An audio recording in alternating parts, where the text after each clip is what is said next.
black business billionaire walks into his own company and security throws him out. Marcus Thompson adjusted his worn baseball cap as he stepped out of the old Honda Civic. The parking garage of Thompson Industries gleamed under the fluorescent lights, filled with luxury cars that cost more than most people's homes. But Marcus wasn't here to admire the vehicles. He was here to see his company, the empire he had built from nothing. It had been 6 months since he'd last walked these halls. 6 months since the cancer diagnosis that had forced him to step back and fight the battle of his life.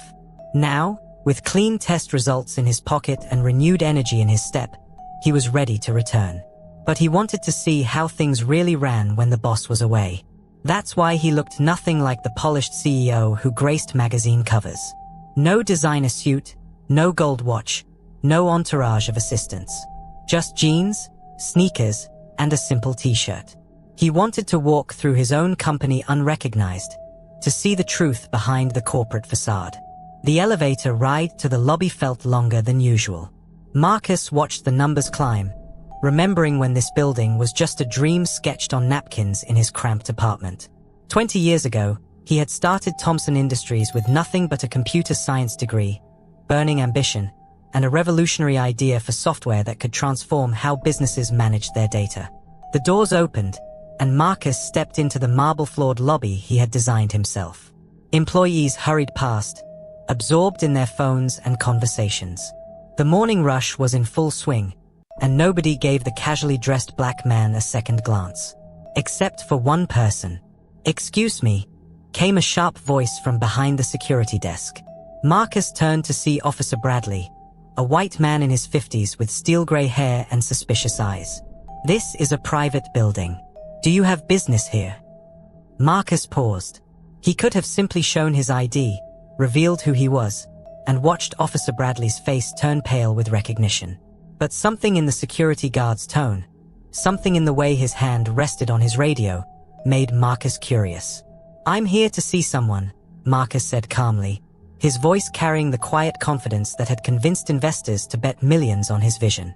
Officer Bradley's eyes narrowed as he looked Marcus up and down, taking in the casual clothes, the old cap, the lack of a visitor's badge. "And who exactly are you here to see? Do you have an appointment?" "I do," Marcus replied, though technically he didn't need one. He owned the place. "ID and visitor information," Bradley demanded, his voice taking on an authoritative edge that made several employees turn to look. Marcus reached slowly for his wallet, but something made him stop. Maybe it was the way Bradley's hand moved closer to his radio. Maybe it was the assumption in the man's eyes, the automatic suspicion that a casually dressed black man didn't belong in this gleaming corporate tower. Or maybe it was the memory of all the times he'd been followed in stores, questioned in hotels, and asked to prove he belonged in spaces where his presence was unexpected. "Actually," Marcus said, straightening up, "I think I'll just look around first. This is a beautiful building." "Sir, you need to check in or leave," Bradley said, his voice rising. "This isn't a tourist attraction."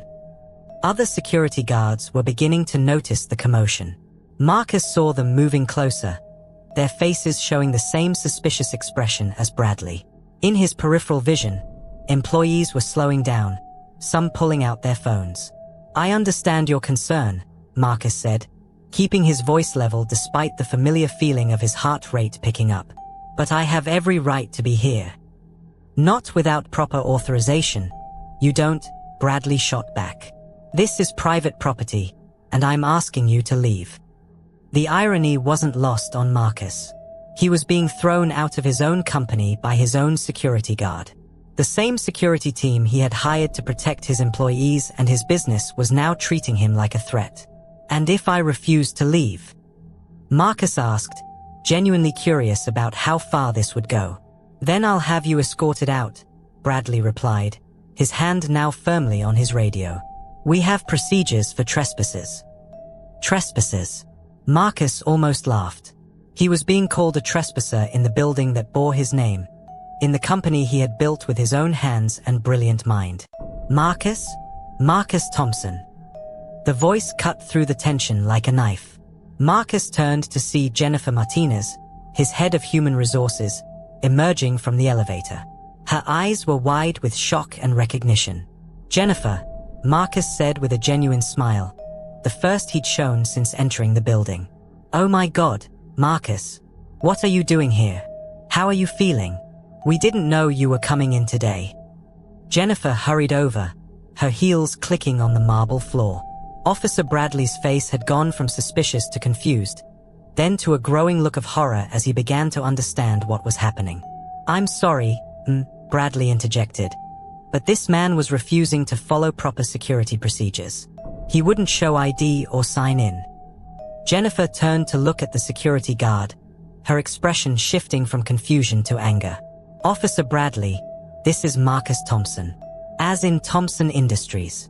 As in the CEO and founder of this company. As in your boss." The security guard's face went white. The color drained so quickly that Marcus actually felt a moment of concern for the man's health. Around them, employees had stopped pretending not to watch. Some were recording with their phones, others were whispering among themselves. "Mr. Thompson," Bradley stammered, I didn't recognize. I mean, you weren't dressed." "Dressed how?" Marcus asked quietly. "How exactly should I be dressed in my own building?" The question hung in the air like a challenge. Bradley opened and closed his mouth several times, but no words came out. Jennifer stepped forward, her face flushed with embarrassment on behalf of the company. "Marcus, I am so sorry. This is completely unacceptable. Officer Bradley, you need to." Marcus held up a hand, stopping her mid-sentence. He had learned long ago that the most powerful moments often came not from anger, but from calm observation. "Officer Bradley," Marcus said, his voice steady and thoughtful, "I want you to tell me something honestly. If I had walked in here wearing a $1,000 suit and carrying a briefcase, would you have stopped me?" Bradley looked around nervously, aware that every word he spoke was being recorded by multiple phones. Sir, I stop anyone who doesn't look like they belong." "And how exactly does someone look like they belong here?" Marcus pressed gently. The silence that followed was deafening. Everyone in the lobby could feel the weight of the unspoken answer. Bradley's criteria for who belonged had nothing to do with actual authorization and everything to do with assumptions based on appearance and, if they were being honest, race. Marcus had experienced this his entire career. Early in his entrepreneurial journey, he'd been mistaken for a delivery driver at his own business meetings. Investors had looked past him to search for the real founder. Partners had asked to speak to someone in charge while he stood right in front of them. He had hoped that owning a billion-dollar company might shield him from such treatment, at least in his own building. Clearly, he was wrong. "Mr. Thompson," Bradley said, his voice barely above a whisper, "I made a mistake. I'm sorry." Marcus studied the man's face. He could see genuine remorse there, mixed with fear about his job. This was the moment where Marcus had choices to make. He could fire Bradley on the spot. He could make an example of him. He could let his anger take control. Instead, he did something unexpected. "Officer Bradley, how long have you worked here?" 3 years, sir." "And in those 3 years, how many people have you incorrectly assumed didn't belong in this building?" Bradley's face crumpled.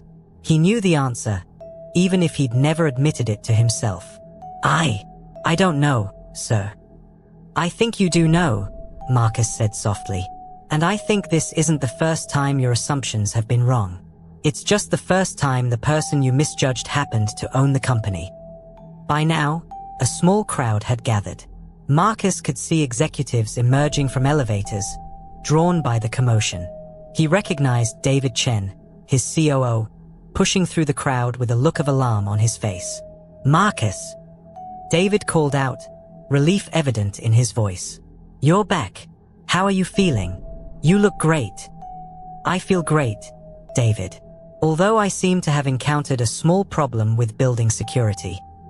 David's eyes swept the scene, taking in the security guards, the recording phones, and Bradley's stricken expression.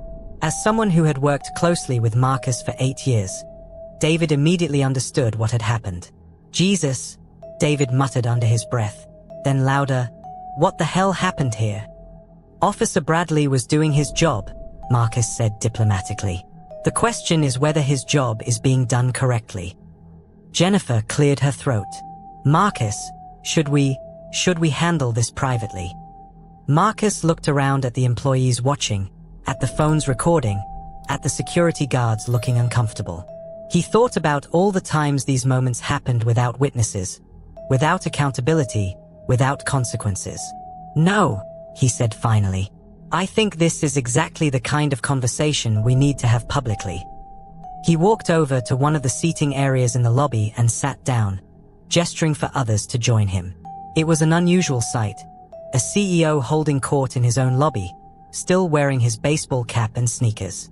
Officer Bradley, please sit down, Marcus said, his tone surprisingly gentle. Bradley approached nervously and took a seat across from his boss. I want to tell you a story, Marcus began. 25 years ago, I was a young computer programmer trying to get meetings with potential clients. I'd show up in my best suit, which wasn't very good because I couldn't afford much, and time after time, I'd be told the person I was there to see was busy, or that there had been a mistake, or that they were looking for someone with more experience. The crowd was listening intently now. Even the security guards had moved closer to hear. One day, I was waiting in a lobby much like this one for a meeting with a CEO who could change my life. The security guard there told me I needed to leave. He said I was making other visitors uncomfortable. He said I didn't look professional enough for that kind of business. Marcus paused, letting the words sink in. I left that day without my meeting. But you know what I learned? I learned that other people's assumptions about me said nothing about my worth and everything about their limitations. Bradley was looking down at his hands, his face red with shame. Officer Bradley, look at me, Marcus said. The security guard raised his eyes. I'm not telling you this story to make you feel bad. I'm telling you because I want you to understand something important. When you decide who belongs somewhere based on how they look or how they're dressed, you're not protecting this company. You're potentially turning away the next great employee, the next important client, or the next innovative partner. Marcus stood up and walked to the center of the circle that had formed around him. This company was built on the idea that technology should be accessible to everyone, regardless of their background. We've created software that helps small businesses compete with large corporations. We've hired people from every imaginable background because diversity of thought leads to better solutions. He turned to address the larger crowd.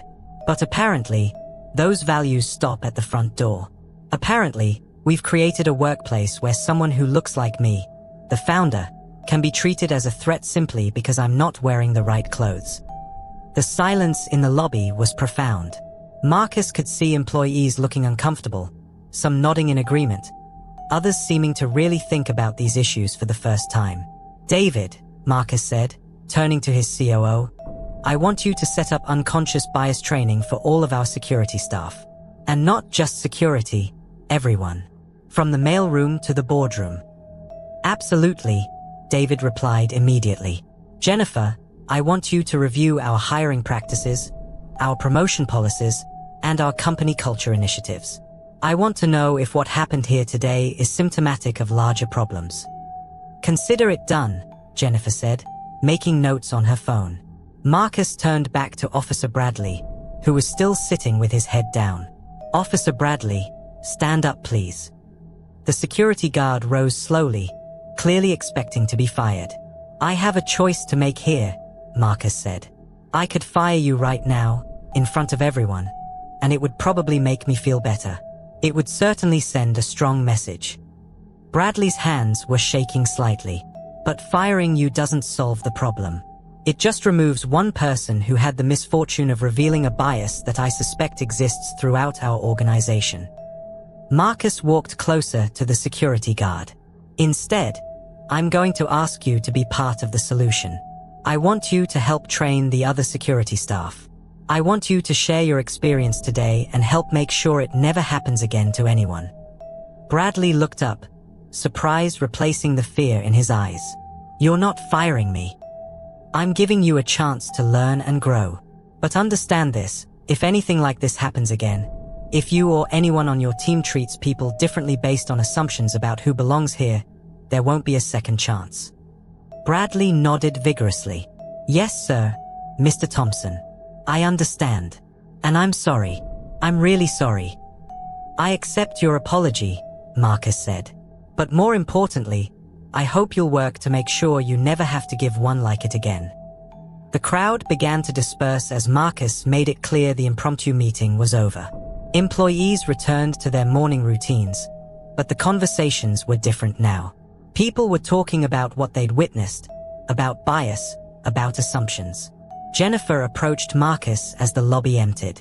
That was incredibly handled, she said. Most people would have been furious. Marcus shrugged. I was furious, but fury without purpose is just noise. This way, maybe something changes. David joined them. The board is going to want to know about this. Hell, this is probably going to be all over social media in an hour. Marcus looked around the lobby, now mostly returned to normal. Let them know. And let social media have it. Maybe it's time we had this conversation publicly. As if on cue, Marcus's phone buzzed with a text from his communications director. Boss, Twitter is exploding. #Thompson Industries is trending. Someone live-streamed the whole thing. Marcus read the message and smiled slightly. Well, I guess my plan to quietly observe the company is shot. What do you want me to tell the media? David asked. Tell them the truth. Tell them we discovered a problem today, and we're going to fix it. Tell them Thompson Industries is committed to making sure everyone who walks through these doors is treated with respect and dignity, regardless of what they look like or how they're dressed. Over the next few hours, the story spread like wildfire. #Billionaire profiled began trending alongside #Thompson Industries. News outlets picked up the story. Business leaders commented on LinkedIn. The incident sparked conversations about unconscious bias, corporate culture, and racial profiling in workplaces across the country. Marcus spent the day in meetings with his executive team, developing comprehensive changes to company policies and training programs. They established an anonymous reporting system for bias incidents, created a diversity and inclusion task force, and committed to regular unconscious bias training for all employees. But perhaps more importantly, Marcus realized that his cancer battle had given him a new perspective on what really mattered. The months away from the company had shown him that success wasn't just about profit margins and stock prices.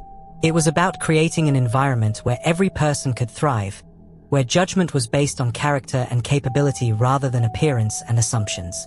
Late in the afternoon, as Marcus was preparing to leave, Officer Bradley knocked on his office door. Mr. Thompson, do you have a minute? Marcus looked up from his computer. Of course, Officer Bradley.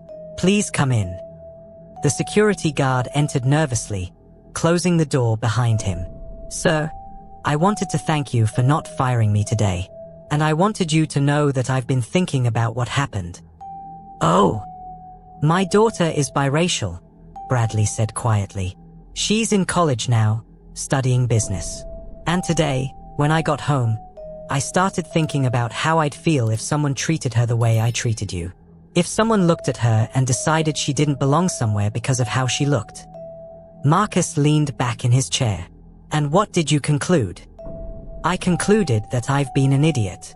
And worse than that, I've been a hypocrite. I love my daughter more than anything in the world, but I've been part of a system that would judge her the same way I judged you. The big man's voice was thick with emotion. I don't expect you to forgive me right away, but I want you to know that I'm going to do everything I can to make this right. Not just for you, but for everyone who walks through those doors. Marcus stood up and walked around his desk. He extended his hand to Officer Bradley. Everyone deserves a second chance, Officer Bradley. Thank you for being willing to take yours seriously. They shook hands, and Marcus could see tears in the security guard's eyes. One more thing, Bradley said. My daughter wants to intern here next summer. She's studying business management. I know it's not appropriate for me to ask, but have her apply through the normal channels, Marcus interrupted. If she's qualified, she'll be considered fairly. That's how it works here. Or at least, how it's going to work from now on. Bradley smiled. Thank you, sir, for everything. As the security guard left, Marcus returned to his desk and looked out the window at the city skyline. His company's logo was visible on buildings throughout the downtown area, a reminder of how far he'd come from that young programmer who'd been turned away from meetings. His phone buzzed with a message from his wife. Angela saw the news. Are you okay? Coming home for dinner, or should I eat without you again? Marcus typed back, on my way home now. And honey, I think today was exactly what I needed. He gathered his things, leaving the building through the same lobby where his morning had begun so dramatically. This time, Officer Bradley nodded respectfully as he passed, a gesture that somehow felt more meaningful than any formal greeting from before. In his car, Marcus reflected on the day's events. He'd returned to his company expecting to quietly observe its operations, but instead he'd uncovered a deeper truth about the work that still needed to be done. Not just in business, but in society. The incident had sparked conversations that were uncomfortable but necessary. It had forced his company to confront biases that might have otherwise remained hidden. And it had reminded Marcus that leadership wasn't just about making profitable decisions. It was about creating spaces where every person could be valued for their contributions rather than judged by their appearance. As he drove home to his family, Marcus thought about the thousands of people who experienced similar incidents every day. People who were questioned, doubted, or dismissed based on assumptions and prejudices. Most of them didn't have the luxury of revealing themselves as the company owner. Most of them didn't have platforms to turn their experiences into teachable moments. That night, Marcus sat down at his computer and began typing. He was crafting a blog post about the day's events, but more importantly, he was outlining his vision for a different kind of corporate culture. One where belonging wasn't determined by appearance, where assumptions were challenged, and where second chances led to meaningful change. The post would go viral within hours of publication, sparking even broader conversations about bias in the workplace. But that was still hours away. For now, Marcus was simply a man who'd walked into his own company and learned something unexpected about the work still to be done. The next morning, Marcus returned to Thompson Industries wearing the same casual clothes. This time, Officer Bradley greeted him with a respectful nod and a genuine smile. Good morning, Mr. Thompson. Welcome back. Good morning, Officer Bradley. How are you today? Better than yesterday, sir. Much better. Marcus smiled and headed toward the elevators. As the doors closed, he felt optimistic about the changes ahead. Not just for his company, but for all the companies and individuals who would read his story and decide to examine their own assumptions. Sometimes the most powerful lessons came from the most unexpected moments. And sometimes, being thrown out of your own company was exactly the wake-up call everyone needed. The elevator doors opened on the executive floor, and Marcus stepped out into his future. One where success was measured not just in profits, but in the dignity and respect afforded to every person who walked through the doors of Thompson Industries. After all, true leadership meant ensuring that everyone had a place where they belonged, regardless of what they looked like when they showed up to claim it. Ready to hear more incredible stories of triumph, justice, and human resilience? Subscribe to the Beyond Yesterday YouTube channel for compelling narratives that challenge assumptions and celebrate the human spirit. Don't miss our next story. Hit that subscribe button and join our community of engaged viewers who believe in the power of authentic storytelling. Beyond Yesterday, where every story matters.